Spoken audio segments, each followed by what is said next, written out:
Bonjour, je suis Mehdi Barsaoui, je suis le réalisateur du film Aïcha et bienvenue sur Cinécran. كلمتني منيرة تحب تقدم لنا ولد عمها صحيح كبير شوية في العمر هو الأخرى يحلها في وجوهنا ويعاوننا شوي. Une femme qui a miraculeusement survécu à un accident de bus en Tunisie a décidé de tester l'amour de ses parents en décidant de se faire passer pour morte pour voir l'amour, pour tester l'amour qu'ils lui portaient. Au départ, oui, c'était un fait divers, je ne veux pas dire anodin, mais c'est entré par ici, c'est sorti par là, donc je n'y ai pas prêté attention. Mais sauf que quelques mois plus tard, quand j'ai appris que ma femme et moi allions devenir parents d'une petite fille, ça a été le déclic, ça a été tout de suite un jeu de projection où je me suis dit, et si un jour ma fille me faisait la même chose que cette fille avait fait à ses parents. Et je pense que c'est comme ça qu'est née un petit peu l'idée du film.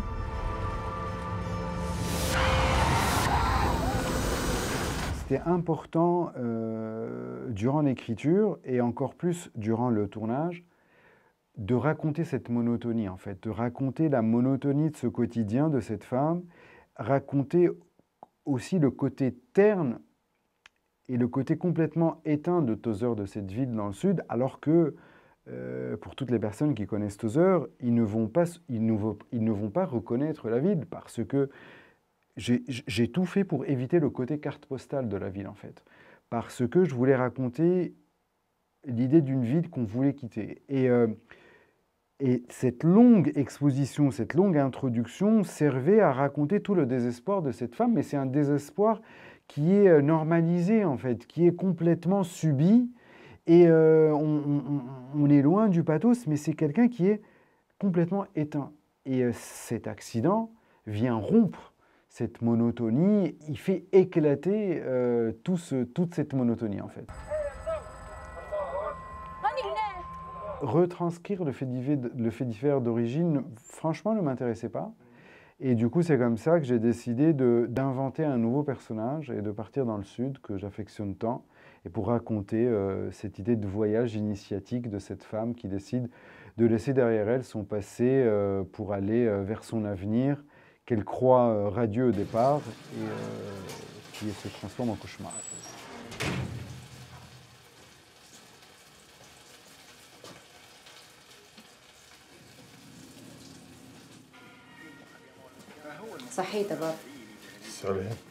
Qui n'a pas rêvé d'assister à ses propres funérailles? C'est une image très cinématographique. Après, c'est ce qui m'intéressait et je me suis dit, je vais partir de ce simulacre de mort pour inventer le personnage dont j'ai envie. C'est-à-dire un personnage qui subit, que ce soit une pression familiale, une pression amoureuse, une pression professionnelle. C'est un personnage qui décide de renaître véritablement. Et du coup, et là, l'affranchissement est assez simple parce qu'on prend ce dont on a besoin. Et pour le reste, il faut laisser la magie opérer et l'imagination opérer. واشتريتين؟ لا ماما شريت لروحي فيست. وقتها يا بنيتي كل فرنك بحسابها ما كي تعرف. لا تهني مشيت البوسطة وخلصت الكراء والفاتورات. كانك على الفيست مكلفت لي 4000 مفري. تعالي عاونيني. الرجل من قبيله يستنى قدام الدار. Elle est prisonnière un petit peu de son obéissance, de sa docilité, parce que qu'on le veuille ou pas, finalement, c'est quelqu'un de bien et c'est quelqu'un qui n'a jamais voulu faire de mal en fait à qui que ce soit, mais qui, en ne voulant pas faire de mal à qui que ce soit, se retrouve à subir en fait. Se retrouve à subir et c'est quelqu'un qui comprend des années plus tard qu'elle s'est sacrifiée. Et que justement, à un certain moment dans la confrontation avec les parents, sans trop spoiler, elle leur dit « Vous avez fait vos choix, à moi de faire les miens maintenant ». Donc c'est quelqu'un qui veut juste être égoïste et penser qu'à lui-même en fait.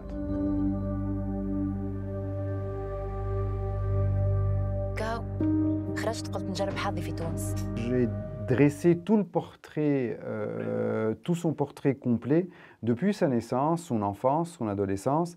Et ce qui était très important pour moi, c'est que je lui ai raconté un petit peu, j'ai dressé tous les chapitres un petit peu de sa vie. Je lui ai dressé aussi toutes ses craintes, toutes ses peurs et ses rêves et ses objectifs pour que Fatma Sfar, qui incarne les trois personnages, puisse avoir assez de matière pour incarner justement ces différents personnages. Fatma, au moment où elle a passé le casting, n'était pas du tout connue. Elle n'avait absolument rien fait. Elle vient de l'école du théâtre, en fait. Elle fait beaucoup de théâtre. أنا اللي كلمتك قبيلة على النقص. أميرة؟ إيه. هاي تفضل مرحبا. عايشك. هذيك الفوضى العارمة اللي بغاديك بيتي سامحني داخلة بعضها خاطر الدنيا في الصباح الليل ما لقيتش وقت. هذا بيت القاعات وهذايا البيت اللي للكريم. تفضل ادخل. هذا وهذا كله بلاصة باش تحط فيهم دبشك.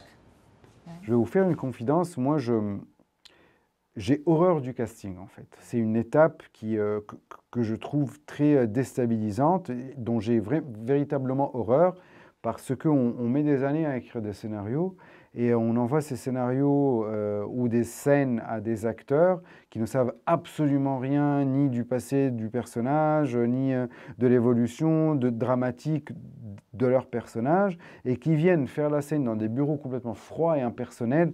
Mon Dieu, c'est l'horreur absolue. قبيلة وانت تحكي معايا في التليفون كاني سمعت لهجة ما الحقيقة ما طلعتهاش مني. من نابل. مرحبا نتشرف. عليها نابل نحبها شيخة مش كي كسليانة جينيا اللطف. هاي انت شنو تعمل؟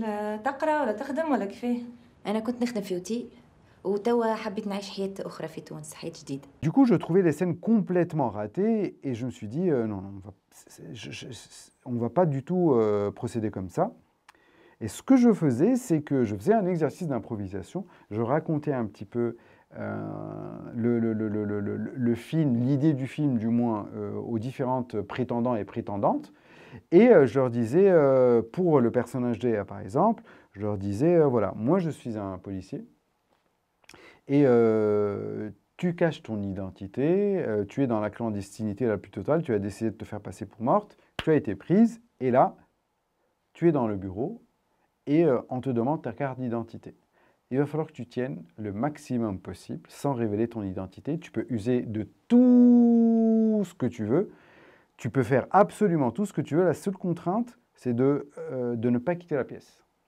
Je jouais le policier et du coup, c'était super pour moi car ça me permettait de voir tout de suite comment réagissaient les prétendants et les prétendantes que j'avais en face de moi, les acteurs et les actrices. اسمعني اش قولك لو كان نخرجوا الليلة؟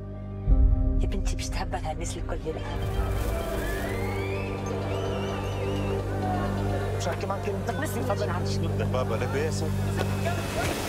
Et du coup, c'était un exercice d'improvisation qui me permettait aussi de juger par rapport à la faculté de manipulation que pouvaient avoir les acteurs et aussi à la faculté de pouvoir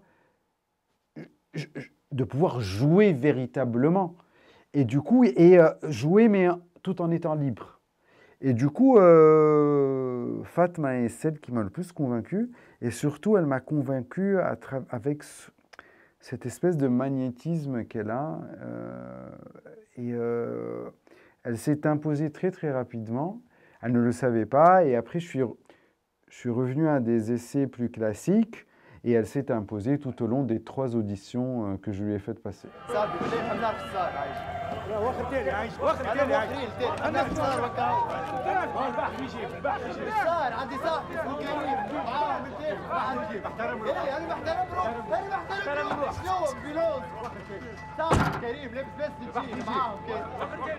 J'essaie toujours du moins de faire attention à ce que les personnages secondaires ne servent pas d'accessoires en fait, qui ne soient pas des faire-valoir pour faire avancer le récit, mais qu'ils aient une backstory, qu'ils aient un passé et qu'ils aient des motivations.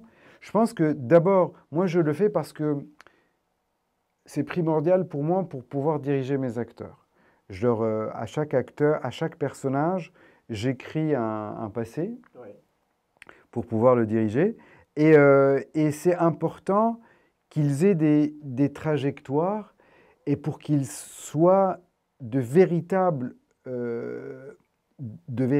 personnages et non pas des personnages en papier. أميرة مين نحكي معاك شبيك ترشد يا اخي؟ ما تنساش نقول بالضبط الكلمه قبل لك راه فيك باهي ولا؟ طيب هو السيد النائب باش ياخذ اقوالكم. قوم قمه قوم قوم اخرج. وين ماشي وقتك درس خاطي شبيك هبلت؟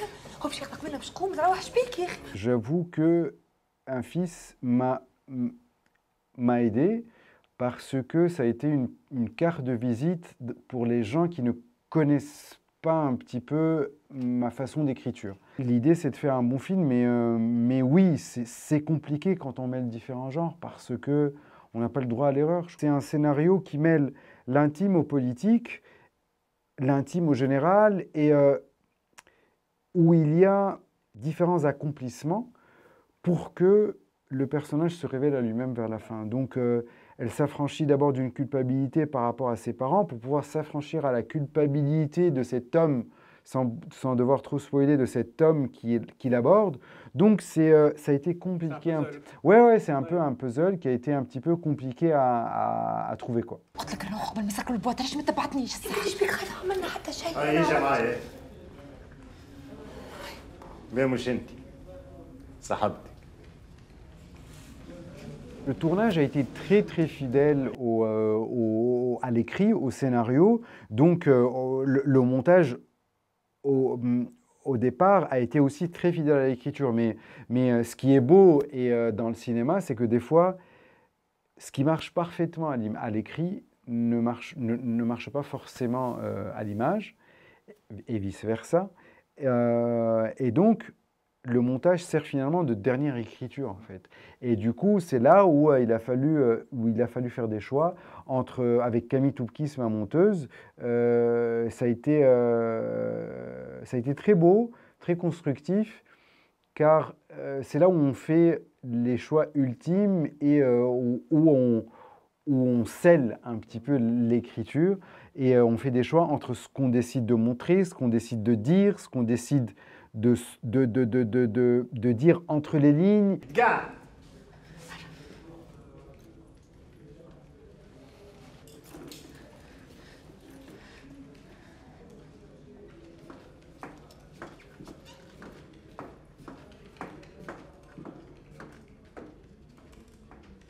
C'est la narration, c'est le récit qui a insufflé le rythme, pour qu'on soit d'accord, dans le sens où le film bascule quand il y a cette affaire dans la boîte de nuit, ce qui se passe dans la boîte de nuit. Et à partir de là, et à partir de ce petit mensonge, commence un véritable cauchemar et une véritable descente aux enfers. Donc l'idée, c'était cette femme qui a cru s'être émancipée et qui a cru s'être affranchie, se retrouve acculée. Donc c'est ce qui m'intéressait, c'était de ce petit être qui se retrouve face au mastodonte en face et comment elle allait s'affranchir. Donc c'était un petit peu le récit qui a dicté ces lois, qui a dicté le rythme, et c'est à travers le récit qu'évolue la narration et qu'évolue le rythme. ما تتأكد اللي هو تحرش بيك صح البلاد ما ترحم حد شنو اللي عندك خلطة ليش تكفي؟ طب نفهم علاش تشوهي في عايشك سامحني علاش؟ Je ne veux pas qu'un aspect prenne le dessus sur l'autre, que ce soit l'image ou le décor ou les costumes ou la musique justement ou la mise en scène. Je veux tout était au service de la narration. Et s'il y a un mot qui vient un petit peu résumer tout ça, c'est la sobriété, je pense. Et c'est un mot que je disais à tout le monde un petit peu, je veux de la sobriété, je veux pas sortir les tambours et même avec Amine, c'était la musique s'est imposée dès le départ où je lui disais, Amine, je ne veux pas du tout de trucs symphoniques, je ne veux pas d'orchestre, je veux une musique qui soit collée au personnage et qui soit écorchée comme elle. Et qui surtout servent la narration. Parce que s'il y a un truc que je déteste, c'est un petit peu la musique illustrative qui vient un peu dire ce qu'on voit à l'image. Donc, et Amine, en ça, m'a beaucoup aidé, où la musique, justement, fait évoluer la narration. Et c'est une musique qui est aussi elliptique dans le sens où elle aide la narration à avancer. Donc voilà, mais je dois beaucoup à toutes les personnes qui ont travaillé sur ce film. Je leur dois beaucoup parce que sans eux, je suis incapable de rien. Je suis incapable de rien en fait. Donc voilà, je dois beaucoup aux personnes qui ont travaillé sur ce film et qui ont fait que Aïcha existe.